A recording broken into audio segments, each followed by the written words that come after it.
let's do a quick run through of my supplies. Now, I like HB pencils for drawing in.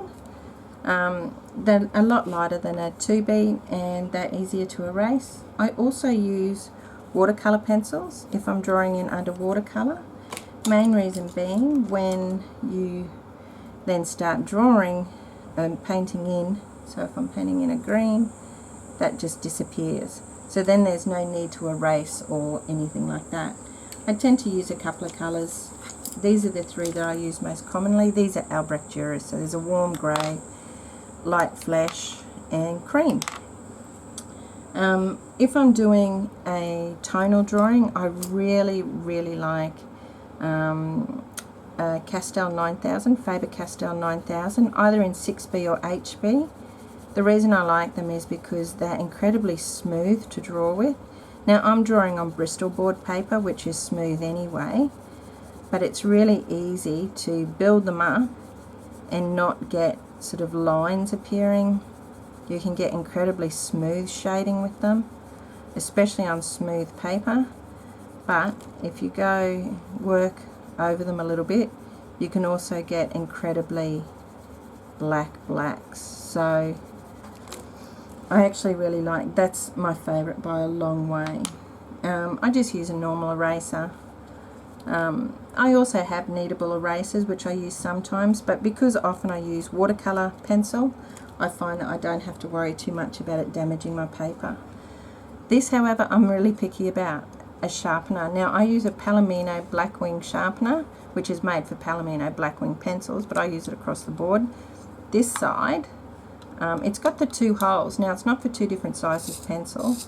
This side sharpens the pencil by taking this away, and the other side sharpens your point. So this one, for example, if I whack it in there, give it a sharpen, I get a really sharp point again, but it's not taking away a lot of the wood. So that means that your pencils last a lot longer. Like, to me, that's so far ahead of any other one on the market. It's not funny. I love that. It's one of my prized possessions. So, pens. I like these. Uniball Eye. This is the micro size. This is fine. I think they're called Vision in other parts of the world, but they're really nice. They're very water safe. So once they've dried off, they tend to not move, even on something like Bristol board, which is not always the most stable paper.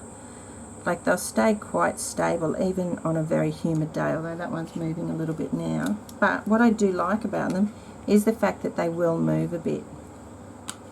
So on a day like today, when humidity is sitting at 95%, if you hit them with a little bit of water, you actually get a lovely smudge, which can be really nice for softening lines.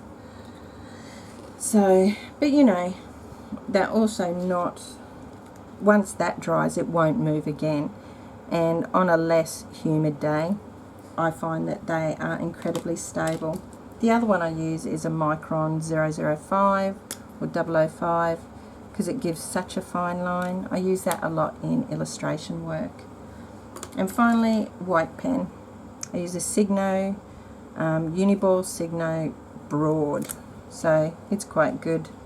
It will go over watercolour, although it doesn't, it tends to soften, but I really love it. So, paints. My everyday paints.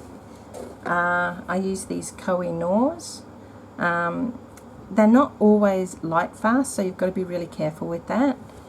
But just for every day, or if it's work that's going to be scanned, they're perfectly fine. I do add colours to them. I set them up on a palette like this. Right, so they're just tacked down with U-tack, and then I've got all this area for mixing, and then that's also easy to remove to, you know, clean the palette, which I don't do very often. But I add two colours. The reason I add these two colours is because they're my favourites. This one, Payne's Grey, couldn't live without. It's almost the perfect colour. So it gives you a beautiful blue grey. You can actually get it quite dark, but it's a lovely underpainting colour for blues, for black. It blends beautifully with blues and purples, and it gives you beautiful, really interesting shadows. This one is Permanent Rose. Permanent Rose is a great pink. And a lot of cheaper sets, although you can use quite cheap sets, a lot of the pinks are always quite funny. They're either really dull or they're just fluoro. But this is such a beautiful pink, and when you mix it, you know, it mixes so nicely with things like orange. See how you get, look at that. So that's why I love that. So those two colours are sort of essential. And I also use a white, which I'll have to hunt for, sorry. If I'm not just doing a bit of sketching for myself, I tend to use better quality watercolours, and I think that that's essential, because especially for commission or illustration work, I know that they're going to stay. I use a mix of Daniel Smith, some Art Spectrum. This is my favourite blue, Windsor Blue Green shade in the Professional Series 1 series of Winsor & Newton. It's the most beautiful blue, it's gorgeous. And I also use there's some Schminky in there. The other brand that I quite like, let me hunt one out, is this, Core. That's made by Golden, and that's they have really vibrant colours. I find the Daniel Smiths are really vibrant as well. And then I use Titanium White in Winsor & Newton Opaque, and I use Artist Gouache, White Gouache. This is an Australian brand, Art Spectrum. The reason I use that is because I like to put my whites back in sometimes, because I'm not very good at leaving them. So the only other thing I've got to show you is brushes and also the ink I use. Now I use Art Spectrum ink with my dip pen. My dip pen, which is a bit nasty just here. It's just a cheap one.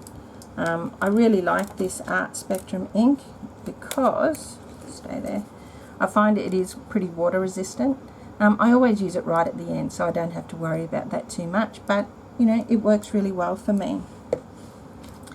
Now brushes. I tend to, my favourite brushes are these, and they're only cheap, they're synthetic, they're not sable brushes. They're made by Robert A. Wade, and like, I'm talking seriously cheap. There's a 4, a size 3, and a 0. They're my ones that I use for almost every project I do. I use those, even though they're a couple of dollars each. I also use a fan brush for splatters and things. And I do have these. I do have Series 7 Winsor & Newton Finest Sable brushes. In fact, I've got a whole thing of sable brushes. And while I use, there's a 1 here and a 0. I do use them sometime, but not as much. 2 reasons. One is I'm really hard on brushes. Like you can see here, it's in pretty bad nick. And these cost a small fortune, and I tend to wreck them really quickly.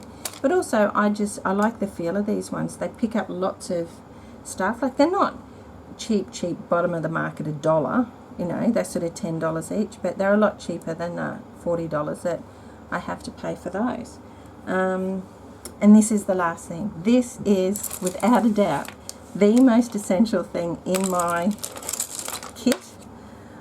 Masking fluid pen in a fine tip, which is a 20 gauge or 0.5 of a mil.